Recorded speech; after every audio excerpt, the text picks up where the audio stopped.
बचपन में हर किसी को कुछ ना कुछ शरारतें करने का शौक होता है, चाहे माता पिता डांटें, फटकारें या फिर पिटाई भी लगा दें।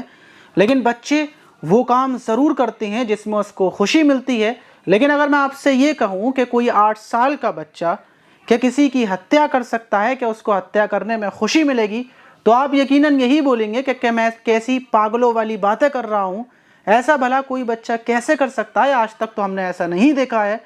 लेकिन आज की घटना बिल्कुल ऐसी है कि एक 8 साल का बच्चा जो एक एक कर कर 3 हत्याएं करता है, जो सीरियल किलर था, जिसको हत्या करने के बाद खुशी मिलती थी, जो हत्या करने के बाद मुस्कुराता था।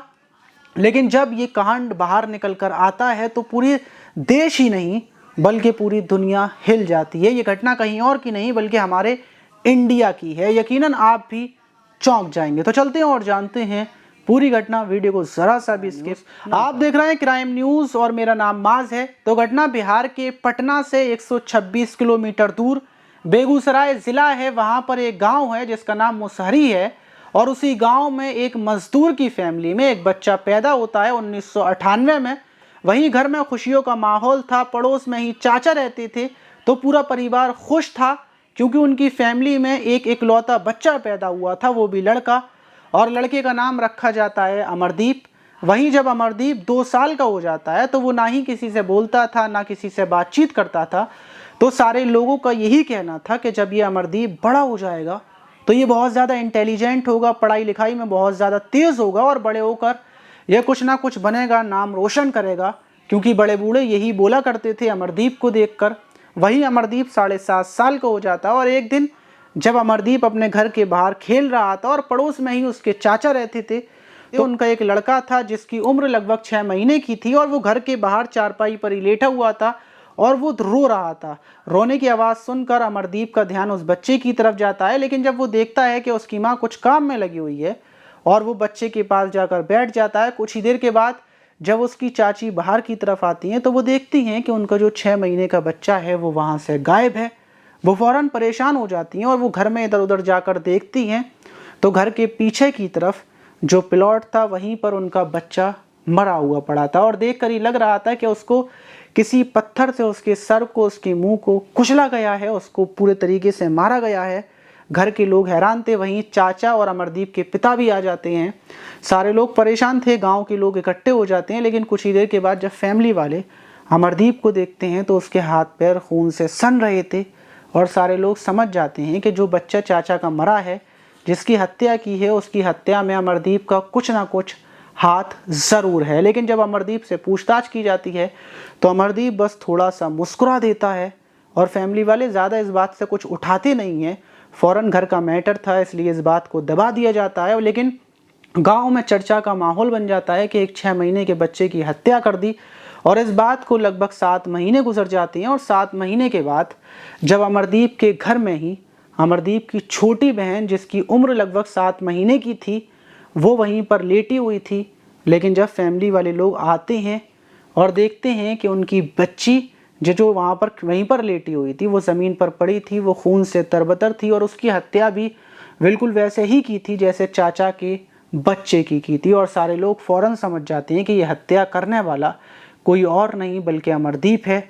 अमरदीप को चिल्लाया जाता है, उससे पूछा जाता है, लेकिन वो फिर से मुस्कुरा देता है और बच्ची की हत्या की खबर पूरे गांव में फैल जाती है। लेकिन पुलिस को फैमिली वाले नहीं बुलाते हैं। पूरे फैमिली वाले ये सोचते हैं कि उनकी बच्ची तो चली गई, अगर पुलिस को बुलाएंगे जो उनका बच्चा अमरदीप है, इकलौता बच्चा है, वो भी चला जाएगा। और अमरदीप तो नादान है, उसने ये हत्या कैसे कर दी, क्यों कर दी, इस बारे में सोच विचार चलता है और बात को दबा दिया जाता है। और फैमिली वाले अब अमरदीप के ऊपर नज़र रखने लगे थे। वो सिर्फ स्कूल जाया करता था, उसके बाद वापस घर आकर पूरे दिन घर रहता था, उसको बाहर नहीं निकलने दिया जाता था।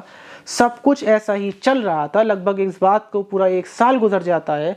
और 1 साल के बाद जब एक दिन अमरदीप अपने स्कूल के लंच टाइम में स्कूल से बाहर आता है तो सामने ही एक घर था।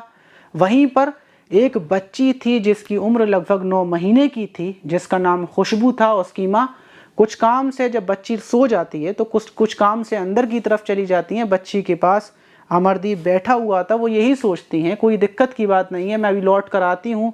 जब तक अमरदीप इस बच्ची को देख रहा है लेकिन जैसे ही वो लौट कर वापस आती हैं तो उनकी बच्ची गायब थी और वो फ़ौरन चीखने लगती हैं और गांव के लोग वहां पर आ जाते हैं। और जब अमरदीप से वो पूछती हैं कि मेरी बच्ची को तुमने किसी को उठाते हुए देखा, कौन मेरी बच्ची को उठा कर ले गया, तो अमरदीप फिर से मुस्कुरा देता है और वो जो उसकी बच्ची की खुशबू की माँ थी वो फ़ौरन गांव के लोगों को लेकर ढूंढने में लग जाती हैं। किसी का भी ध्यान अमरदीप के ऊपर ठीक से नहीं जाता।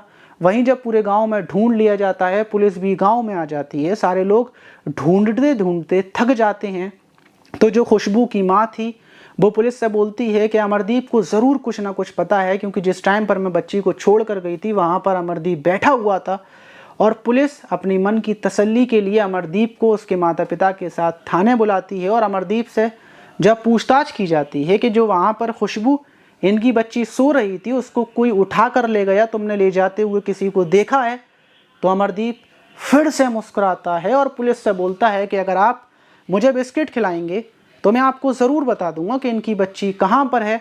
फ़ौरन अमरदीप के लिए बिस्किट मंगाए जाते हैं, अमरदीप को बिस्किट दिए जाते हैं। 3-4 बिस्किट खाने के बाद ही अमरदीप बोलता है मैंने इनकी बच्ची को मौत की नींद सुला दी है, उसकी हत्या कर दी। ये सुनने के बाद पुलिस भी दंग रह जाती है और पुलिस सोचती है कि शायद अमरदीप बिस्किट खाने की वजह से ऐसा बोल रहा है।